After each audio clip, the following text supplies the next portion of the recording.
भारत देशामध्ये कला आणि संस्कृती विभाग खूप प्रसिद्ध आहे। याच अनुषंगाने हिमायतनगर शहरामध्ये आज हिमायतनगर शहराच्या कला आणि सांस्कृतिक विभागाकडून हिमायतनगर शहरातील नगरपंचायतीला एक निवेदन देण्यात आलं की त्यांना कला आणि सांस्कृतिक विभागासाठी एक सभागृह निर्माण करून देण्यात यावा आणि त्याच्यासाठी जागा उपलब्ध करून देण्यात यावी। आपल्यासोबत आहेत कला आणि सांस्कृतिक विभागाचे चाहिते अखिलभाई, त्यांच्याकडून जाणून घेऊया एकंदरीत कोणता निवेदन दिला आणि काय त्यांचे मागणं काय सांगणार।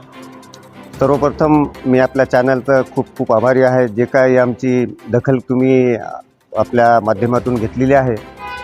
विशेष म्हणजे आपलं जे हिमायतनगर जे तालुका आहे, जे ची भूमी आहे, त्यासाठी हिमायतनगरला सांस्कृतिक सभागृह होणे खूप गरजेचं आहे। कलावंतांना एकतर वाव मिळते, छोटे मोठे कलाकार तयार होतात आणि आम्हाला अनेक अडचणीचा सामना करावा लागतो। या ठिकाणी सांस्कृतिक सभागृह आपल्या हिमायतनगर तालुक्यामध्ये नाही।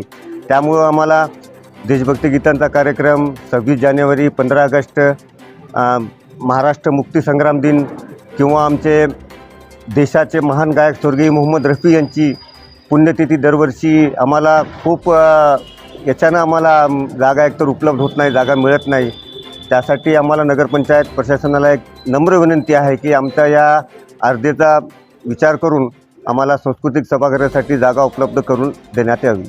तरी एकंदरीत या अगोदर तुम्ही असे निवेदन वगैरे दिले होते का किंवा जे आमदार आहेत खासदार आहेत त्यांच्याकडे मागणी केली होती का? मी खासदार राजू सातव साहेब यांना पण मागणी केली होती। आमदार नागेश पाटील, आमदार माधवराव पाटील आणि आमदार आत्ताचे रनिंग आमदार यांना पण माहिती दिलेली आहे। आणि विशेष म्हणजे सांस्कृतिक कार्यमंत्री तावडे साहेब त्यावेळेस होते, त्यांनी सरळ म्हणले होते की तुम्ही जागा उपलब्ध करून आणून द्या, आम्ही तुम्हाला निधी उपलब्ध करून देता।